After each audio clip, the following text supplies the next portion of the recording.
If you're a founder and you're looking to build a brand in 2026, you cannot miss this video. Because by the end of this video, you'll know 5 very important things to build your brand. First, how to position your brand very clearly. Second, how to find the right visual direction. Third, how to build a visual identity. Fourth, how do you build a website that actually converts? And finally, how do you get your brand discovered by the right people? Because I've seen people spend lakhs on their brand and their website and their logo before even knowing who the real customer was. So here's the truth. You probably did not build a bad brand. You just built your brand in the wrong order. And this is not theory. This is the exact process that we have run for over 300 brands in the last 8 years at SimplePlan. I'm Yogesh. I'm the founder of SimplePlan. We are a branding and web design studio based out of New Delhi. We have been building brands for the past 8 years, and our brands have gone on to generate over 100 million plus in revenue. We specialize in building brands that are positioned right and they can stand out in the crowded market. So let's talk about why do brands fail in the first 2 years. And let's get out of here. This is too uncomfortable to record an entire video. Let's go to the office, guys.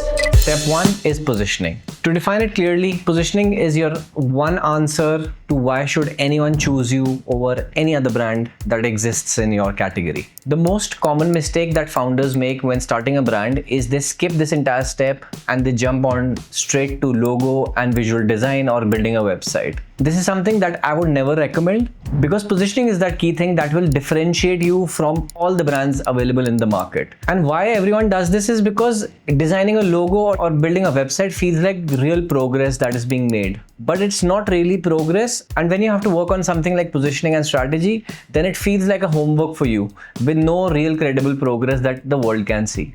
So in essence, it feels like homework, which most founders do not want to do because everyone wants to launch fast and no one wants to spend extra time if it's not absolutely necessary. So this is me telling you that it is absolutely necessary for you to figure out how your brand is different. So you can build the most beautiful website and design the most beautiful logo and create beautiful ads for your brand. But none of this will work if you don't have a positioning that clearly defines what your brand is and more importantly, what your brand is not. So what will happen if you skip this step? Either you attract wrong customers or you attract no customers at all. But regardless, none of the customers that you do attract will ever remember you because you don't stand out to them. So to start with, let me share how we really do this at SimplePlan. We first do a discovery session with our clients where we understand why they're launching the brand, what is the reason behind them launching the brand, what are their wants and needs and their desires, and what do they want the end consumer to feel. Based upon this understanding, we map out 3 key things. First, we go on to define the customer personas. Because whenever you're building a brand, you're not building a brand for yourself. You have to always think that you're building it for your end consumers. So how to do that is clearly defining what the target demography is, what their age is. My suggestion would be create a fictional character. So what we do is we create a fictional character and then we define all the attributes of that character. What are the likes, dislikes, what are their key pain points that they're trying to solve, what are the apprehensions that these people have, what is their daily routine like. So we try to get in the heads of these fictional characters so that we can take all the decisions for the brand. Based upon these, we figure out the positioning angle. Like what is that unique space that we want a brand to occupy in the market? This can only happen once you have understood the entire market, once you have analyzed all the competitors out there so that you can find a gap and then you can try to conquer that gap.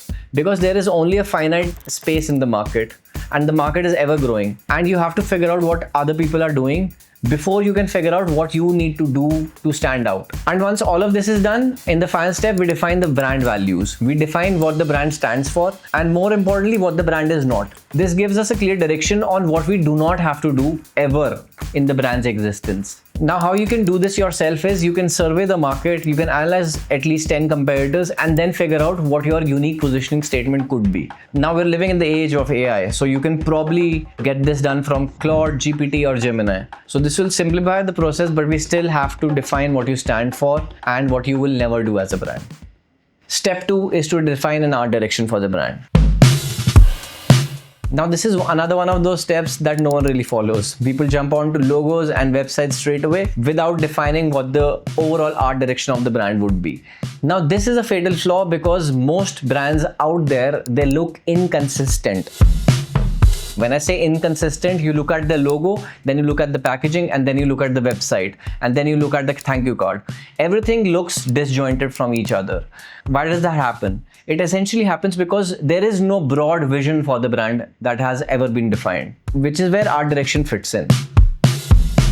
It is a step where you define the overall vibe and the mood of the brand. Here you can either call it references, but most importantly, you have to define what the broad direction of the brand would be, what the colors, the typography, the imagery, the mood, the patterns, the icons, the photography, everything is basically visually set so that you can align, okay, this is my visual reference now. All the design decisions that I take in future will be through this visual direction. How do we do this at SimplePlan is we create multiple different art directions for our clients to review. What this does is it gives clients different variations and different moods of how their brand could look in the real world. This happens before actually designing anything so that the clients get a clear idea, okay, this is how the end output somewhat look like. Oh, I love this one. I love the vibrancy. Satisfied with what Yeah. The reason of showing multiple directions is also based upon human psychology. Plus, there is an inherent fact that a brand could be shaped up in 5, 10, 20 different directions, but we have to commit to something. So the client also needs to take that call, and you as a brand owner also need to take the call of that commitment initially. So if I'm going very bold and playful, then the client knows, okay, this is what playful and bold would mean visually, because everyone could have their own connotations of what a bold or playful brand might look like. Just have 4 or 5 different directions, look at them visually, and then commit to one. Okay, this is what my brand will always look like now. So an art direction which is in line to your positioning that you finalized in step 1 will give you a very refined version of what your brand would look like in the real world. Once we are done with these 2 steps, then we have the complete direction of the brand now essentially logged in. We also know what we are not going to do with the brand now. Which brings me to step 3, which would be the actual visual identity. In this step, we create the complete logo along with the complete identity system, the primary logo, the secondary logo, the primary colors, the fonts, the patterns, the icons, the packaging, along with all the assets that are needed and required for a brand. So when you do this step without doing step 1 and 2, then you're basically just shooting in the dark. But now you have a very clearly defined direction. Based upon that, your logo and packaging needs to look consistent. Let's look at how we do this at SimplePlan. We start with the logo. The first thing to remember is please stop overthinking logos. It's just an identifier. It does not need to explain your entire brand. It's just a mark that identifies your brand. That's it.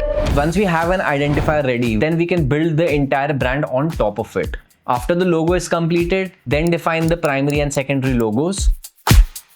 Once that is logged in, then we define all the brand colors. Brand colors also come hand in hand with typography that will go along with the brand. And once this is also done, then we define the patterns and icons for the brand. After all of this is defined, then we go into the actual collaterals for the brand. For e-commerce brand, it would be packaging. So for different brands, collaterals would be different. So once we have a growing identity system, then we start creating collaterals along with it. Once all of these steps are wrapped up, it ends with the brand Bible, which basically defines the rules of the visual identity for the brand.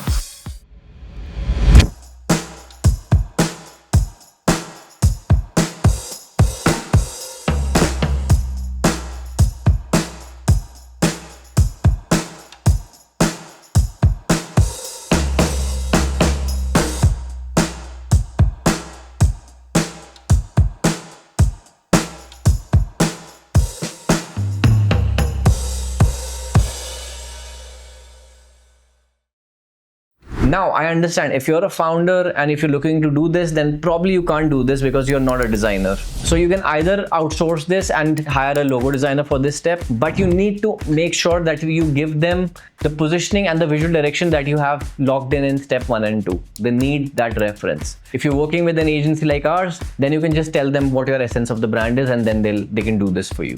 Or alternatively, if you're just bootstrapping, just open a tool like Canva or any other AI tool and just build a simple, ready to use identity system.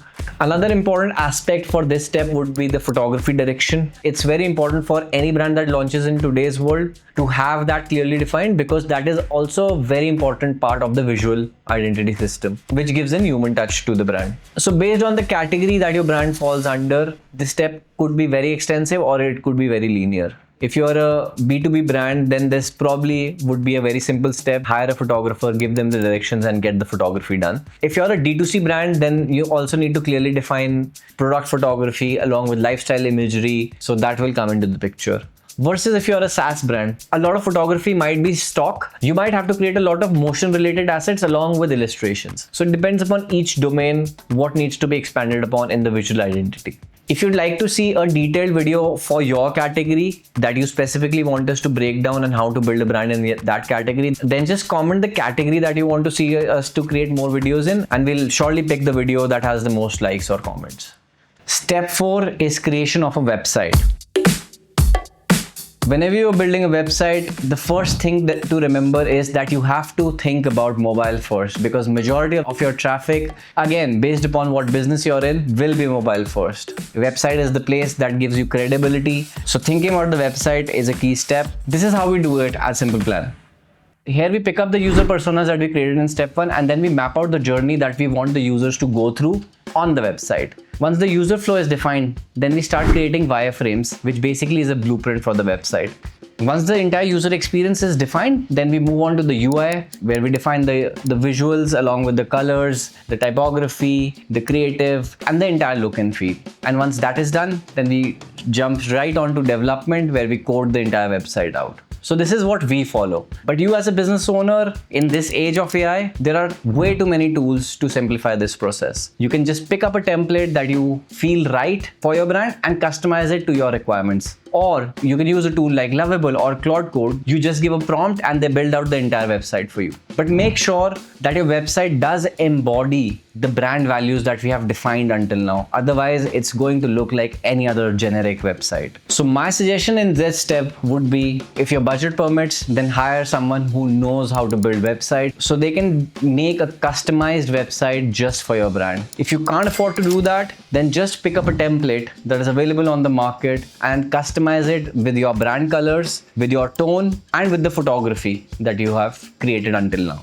The platform of the website will be very dependent upon the kind of business you're in. If you're e-commerce, then Shopify is relevant. If you're not e-commerce, then any platform like Webflow, WordPress would be relevant. If you're a SaaS business, then I'm assuming that you have tech knowledge and you understand platforms yourself. So you probably should be using something as extensive as Node or React. One small hack: before you make the website live, just make sure that you personally check all the pages, because website is equal to bugs and you will find a lot of bugs. So make sure that the website is quality tested before you put it live. After this step, we have everything ready. We have a website that we can market, we have the entire brand defined, we have a unique positioning, and we have the complete broad direction of the brand. The only thing left now is how would people come to know about us? Which brings me to the final step, which is the distribution.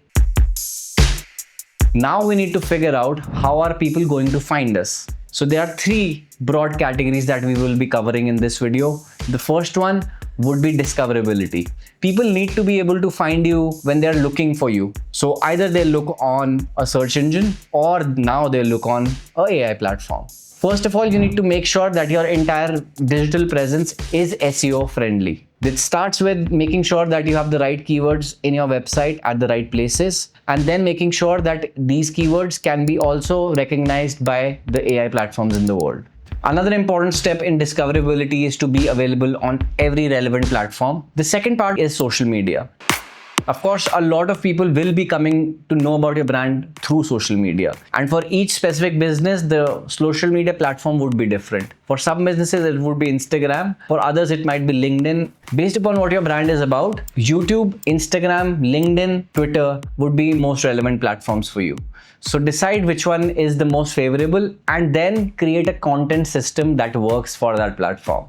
In the content system, you need to create something that is recurring, it is weekly, and it's monthly. So how do you create a content system? Just think about these three things: tofu, mofu, bofu. Top of the funnel, middle of the funnel, bottom of the funnel. So majority of your content will be top of the funnel content, which will basically mean that you are reaching to new customers wherever you're creating a piece of content. So for an e-commerce brand, a tofu content would be something that is trending, something that is attractive to most people, and something that can potentially go viral. Middle of the funnel is when you're trying to engage with your consumers, where you're trying to share your brand values and how your brand is unique than any other brand out there. This is only relevant for people who actually know about your brand now. And the last type of content is the bottom of the funnel, where you're actually talking about the offers and the kind of products and ranges that you have. This is only relevant for people who already now know about your brand and they are also willing to buy from you. Most brands only post about their offers, their sales, and they only post conversion related content, which is the bottom of the funnel, which is why no one knows about them. So you can't be just focusing on just one funnel. 60% of your content should be top of the funnel, 30% of your content should be middle of the funnel, and only 10% of your content should be conversion focused or bottom of the funnel. So that would be my suggestion. And the last relevant category in this point is paid attention. This is where you spend money and you buy people's attention. So it will be different for each brand. For some, Meta ads would be most relevant. For other brands, YouTube ads and LinkedIn ads would be most relevant. So pick and choose what platform works best for you. If you would like to know what is relevant for your specific domain, just let us know about your domain in the comments below and we'll make a targeted video for just that niche. To bring it all together, it all starts with positioning. Then you move on to defining your art direction. Once the direction and positioning is fully figured out, then you do the visual identity, after which you move on to the website. When all of this is done, you have your brand ready. The last step that is left is now distribution. And remember, the most important thing in distribution is speed over perfection. So whatever you're creating, produce it fast and put it out as soon as possible in the world. Most founders skip step 1 and 2 and jump right onto doing the visual identity, which is why most brands out there, they fail. There is not one successful brand in the world that has not followed these 5 steps and in this specific order. If you know of a brand that hasn't followed these steps, comment down below. I would love to review them out. In this entire video, if you haven't noticed, we use Sharmili as an example. And if any of you want to have an unfiltered look as to how a brand is built in the real world, we also have a detailed documentary on our channel, which is probably linked somewhere in this video. So you can check that out to get a more detailed look on how a brand is built. So this was a step-by-step breakdown on how a brand is built, and we post videos like this every Thursday. So don't forget to subscribe and press the bell icon so you can be updated with these detailed analysis that we post on a week-to-week basis. That's it for today. Until next time, may the force be with you. देख लिया आपने मनोहर clips सारी सही है बन जाएगा सही